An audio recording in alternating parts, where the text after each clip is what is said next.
రాజుల మొదటి గ్రంథము 4వ అధ్యాయము. రాజైన సొలొమోను ఇశ్రాయేలీలందరి మీద రాజాయను. అతని యొద్దనున్న అధిపతులు ఎవరెవరనగా, సాదోకు కుమారుడైన అజర్యా యాజకుడు, కీషా కుమారులైన ఎలీహోరెపును, అహీయాయును ప్రధాన మంత్రులు, అహీలూదు కుమారుడైన యెహోషాపాతు లేఖికుడై ఉండెను. యెహోయాదా కుమారుడైన బెనాయ సైన్యాధిపతి, సాదోకును అబ్యాతారును యాజకులు. నాతాను కుమారుడైన అజర్యా అధికారుల మీద ఉండెను. నాతాను కుమారుడైన జాబూదు రాజు సముఖములోని మిత్రుడును మంత్రియునై ఉండెను. అహీషారు గృహ నిర్వాహకుడు. అబ్దా కుమారుడైన అదోనిరాము వెట్టి పని విషయంలో అధికారి. ఇశ్రాయేలీలందరి మీద సొలొమోను 12 అధికారులను నియమించెను. వీరు రాజునకును అతని ఇంటి వారికిని ఆహారము సంగ్రహము చేయువారు. సంవత్సరమందు ఒక్కొక్క నెలకు వారిలో ఒక్కొక్కడు ఆహారమును సంగ్రహము చేయుచుండెను.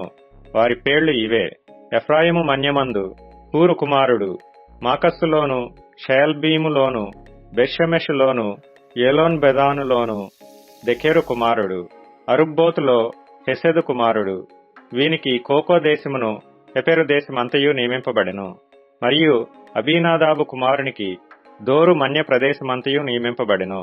సొలొమోను కుమార్తె అయిన టాపాతు ఇతని భార్య.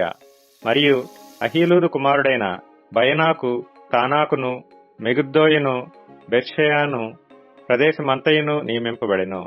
ఇది యెజ్రెయేలు దగ్గరనున్న సారెతా నుండి బెత్షెయాను మొదలుకొని అబేల్మెహోలా వరకును, యక్నయాము అవతలి స్థలము వరకును వ్యాపించుచున్నది. గెబెరు కుమారుడు రామోత్ గిలాదు నందు కాపురముండెను. వీనికి గిలాదులో నుండిన మనష్షేకు కుమారుడైన యాయీరు గ్రామములను, బాషానులోనున్న అర్గోబు దేశమును నియమింపబడెను. అది ప్రాకారములను, ఇత్తడి అడ్డగడలను గల 60 గొప్ప పట్టణములు గల ప్రదేశము. ఇద్దో కుమారుడైన అహీనాదాబు మహనయీములో నుండెను. నఫ్తాలీము దేశమందు అహిమయస్సు ఉండెను. వీడు సొలొమోను కుమార్తె అయిన బాసెమతును వివాహము చేసుకొనెను. ఆషేరులోను ఆలోతులోను హూషై కుమారుడైన బయనాయుండెను. ఇసాకారు దేశమందు ఫరూయహు కుమారుడైన యెహోషాపాతు ఉండెను. బెన్యామీను దేశమందు ఏలా కుమారుడైన షిమీయుండెను. గిలాదు దేశమందును, అమోరీయులకు రాజైన సీహోను దేశమందును, బాషాను రాజైన ఓగు దేశమందును ఊరి కుమారుడైన గెబెరు ఉండెను. అతడు ఒక్కడే ఆ దేశమందు అధికారి. అయితే యూదావారును ఇశ్రాయేలు వారును సముద్రపు దరినున్న ఇసుక రేణువులంత విస్తార సమూహమై తినుచు త్రాగుచు సంభ్రమపడుచు నుండిరి. నది మొదలుకొని ఐగుప్తు సరిహద్దు వరకు ఈ మధ్యనున్న రాజ్యములన్నిటి మీదను, ఫిలిస్తీన్ల దేశం అంతటి మీదను సొలొమోను ప్రభుత్వము చేసెను. ఆ జనులు పన్ను చెల్లించుచు సొలొమోను బ్రతికిన దినములన్నీయు అతనికి సేవ చేయుచూ వచ్చిరి.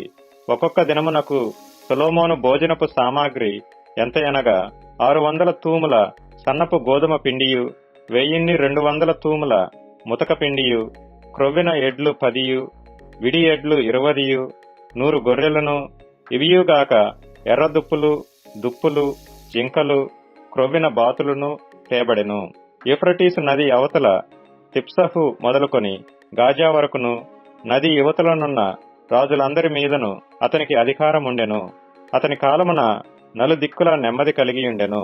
సొలొమోను దినములన్నిటిను ఇశ్రాయేలు వారేమి, యూదా వారేమి తాను మొదలుకొని బెయేర్షెబా వరకును తమ తమ ద్రాక్ష చెట్ల క్రిందను, అంజూరపు చెట్ల క్రిందను నిర్భయముగా నివసించుచుండిరి.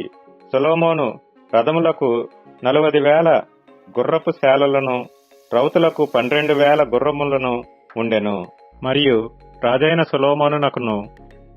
సొలొమోను భోజనపు బల్ల యొద్దకు వచ్చిన వారికందరికీ ఏమీయూ తక్కువ కాకుండా అధికారులలో ఒకడు తాను నియమింపబడిన మాసమును బట్టి ఆహారము సంగ్రహము చేయుచూ వచ్చెను.